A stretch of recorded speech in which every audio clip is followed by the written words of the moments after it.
Magandang hapon po. Ilang araw bago ang bisperas ng bagong taon, kabi-kabila na nagtitinda ng paputok sa Metro Manila at sa Bulacan. Sa may White Plains, Quezon City, may mga nakatayo ng stalls ng paputok. Nagiging sentro na nga ang naturang lugar na bentahan ng paputok kapag ganitong panahon. Maayos naman ang pasilidad at may mga fire extinguisher sakaling magkaproblema. Sa Marikina naman, may mga itinalagang firecracker zones kada barangay. Bukas, isimula na raw ng pulisya ang mas pinaigting na pagkalat na impormasyon kaugnay sa pag-iingat sa pagpapaputok. Sa Bulacan naman, bukod sa bayan ng Bukawi, ay may nagsulputan na ring mga maliliit na tindahan ng paputok sa iba pang bayan gaya ng sa Malolos. May ilang maliliit na negosyante ring nais kumita sa pagbebenta ng paputok.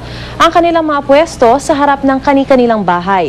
Sumusunod naman daw sila sa safety measures na ipinatutupad sa Bukawi, gaya ng pagkakaroon ng fire extinguishers at ang pagbabawal sa paninigarilyo at pagtest ng paputok sa lugar.